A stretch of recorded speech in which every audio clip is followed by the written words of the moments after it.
आज हम एक ऐसी कहानी लेकर आए हैं जो बिहार से लेकर दिल्ली तक तहलका मचा रही है। बात हो रही है वोटर लिस्ट के मुद्दे की, जिसने सियासी गलियारों में हंगामा खड़ा कर दिया है। एक तरफ विपक्ष इस मुद्दे पर उछल कूद कर रहा है, तो दूसरी तरफ सरकार और उसका गठबंधन हर सवाल का जवाब तथ्यों के साथ दे रहा है। इन सब के बीच में बैठा है चुनाव आयोग, जो बार बार अपनी स्थिति स्पष्ट कर रहा है, और सुप्रीम कोर्ट जो इस पूरे मामले को संवैधानिक दृष्टिकोण से देख रहा है। कुल मिलाकर वोटर लिस्ट को लेकर इतना भ्रम और विवाद पैदा हो गया है कि सच्चाई की तस्वीर धुंधली पड़ गई है।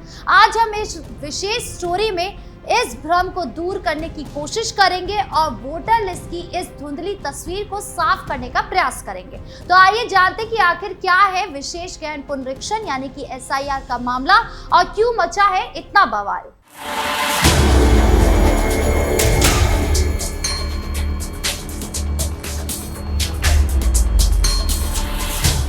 बिहार में 2025 के विधानसभा चुनाव नजदीक है। एक तरफ एनडीए है जो विकास के दम पर और नीतीश कुमार के नेतृत्व में अपनी साख बनाए रखने की कोशिश कर रहा है। दूसरी तरफ विपक्ष है जिसमें राष्ट्रीय जनता दल, कांग्रेस और वामपंथी दल जो इस बार एसआईआर को लेकर हंगामा मचा रहे हैं। विपक्ष का कहना है कि ये प्रक्रिया पूरी तरह से पक्षपातपूर्ण है और इसका मकसद गरीबों, युवाओं और अल्पसंख्यकों के वोटिंग अधिकार छीनने के हैं। लेकिन क्या वाकई में ये प्रक्रिया इतनी विवाद से भरी है जितना विपक्ष इसे बता रहा है, या ये सिर्फ चुनावी मौसम में सियासी शोर मचाने का एक हथियार है?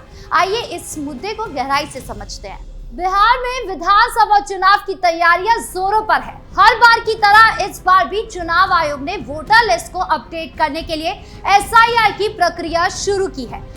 ये एक सामान्य प्रक्रिया है जिसका मकसद मतदाता सूची को शुद्ध करना, फर्जी और डुप्लीकेट वोटरों के नाम हटाना और नए पात्र मतदाताओं को शामिल करना है। इस प्रक्रिया के तहत मृत, स्थानांतरित और अयोग्य मतदाताओं की पहचान की जाती है ताकि चुनाव पारदर्शी और निष्पक्ष हो सके। लेकिन इस बार ये प्रक्रिया सियासी तूफान का केंद्र बन गई है। विपक्षी नेताओं, खासकर आरजेडी के तेजस्वी यादव और कांग्रेस के राहुल गांधी ने इस पर सवाल उठाए हैं और इसे बीजेपी के इशारे पर चलाया जा रहा एक षड्यंत्र करार दिया है।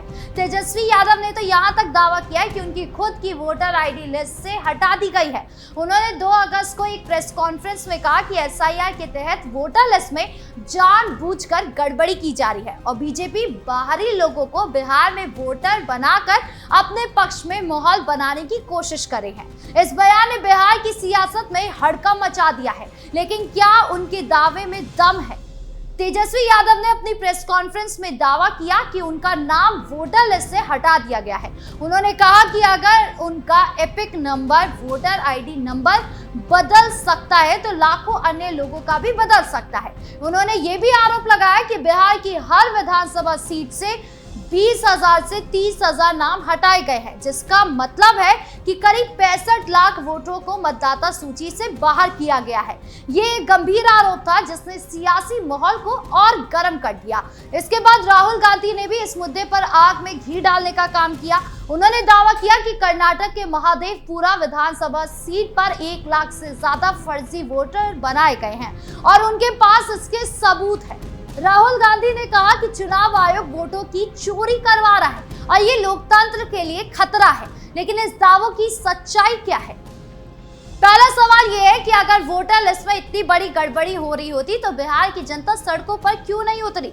अगर 65 लाख वोटरों के नाम हटाए जा रहे हैं जैसा कि तेजस्वी यादव दावा कर रहे हैं, तो क्या ये इतना बड़ा मुद्दा नहीं है कि लोग आंदोलन करें? फिर भी बिहार में कोई बड़ा जन आंदोलन देखने को नहीं मिला। सिर्फ विपक्षी नेता प्रेस कॉन्फ्रेंस कर रहे हैं और दिल्ली में हंगामा मचा रहे हैं। अगर इतने बड़े पैमाने पर गड़बड़ी हो रही है तो क्या लोग चुप बैठे रहते? जनता का इस मुद्दे पर साथ ना देना ये सवाल उठाता है कि क्या ये सिर्फ सियासी ड्रामा है?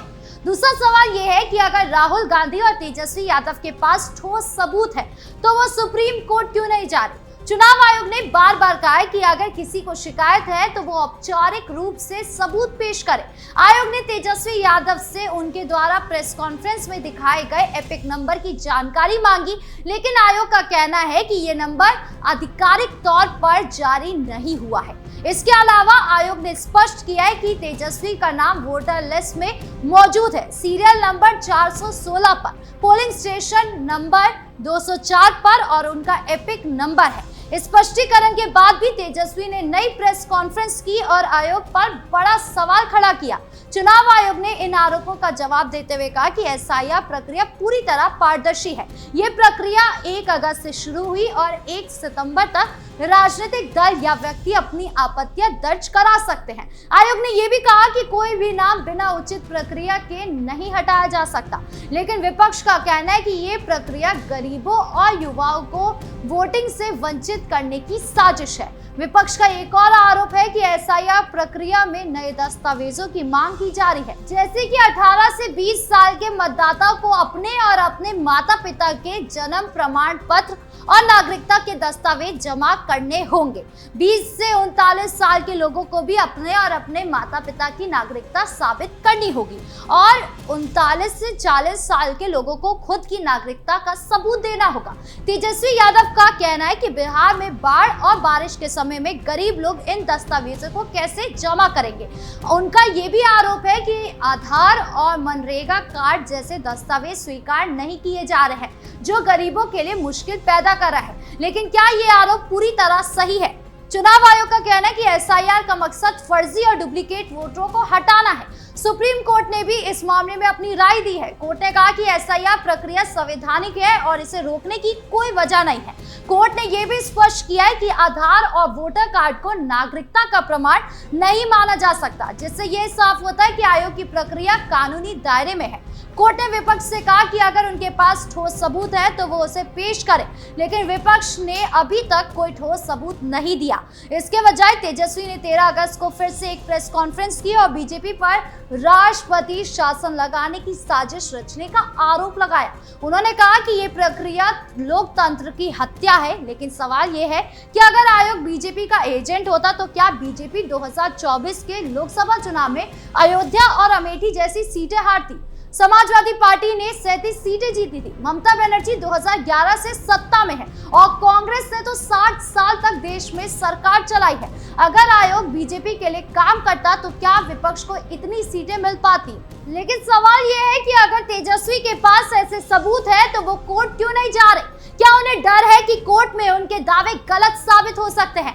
कोर्ट में गलत दावे करने की सजा 7 साल तक की हो सकती है। शायद यही वजह है कि विपक्ष सिर्फ मीडिया के सामने हंगामा कर रहा है। इस बीच जेडीयू और बीजेपी ने तेजस्वी यादव पर पलटवार किया। जेडीयू के प्रवक्ता राजीव रंजन प्रसाद ने कहा कि सुप्रीम कोर्ट ने एसआईआर की वैधता की पुष्टि की है और ये जनता के विश्वास को दर्शाता है। उन्होंने विपक्ष के विरोध को राजनीतिक स्टंट बताया। जेडीयू के नेता नीरज कुमार ने तेजस्वी को राजनीतिक धोखेबाज करार दिया और कहा कि वो जनता को गुमराह कर रहे हैं। बीजेपी के आईटी प्रमुख अमित मालवीय ने भी तेजस्वी पर निशाना साधा और कहा कि अगर उनका एपिक नंबर रिकॉर्ड से मेल नहीं खाता तो ये आपराधिक कदाचार हो सकता है। पटना के जिलाधिकारी और बिहार के मुख्य चुनाव अधिकारी ने भी तेजस्वी के दावे को खारिज करते हुए कहा कि उनका नाम वोटर लिस्ट में मौजूद है और 2020 के चुनाव में उनके द्वारा दिए गए एपिक नंबर के आधार पर भी उनकी जानकारी दर्ज है। विपक्ष का ये हंगामा कई सवाल खड़े करता है। अब देखना ये होगा कि बिहार का ये वोटर लिस्ट का बवाल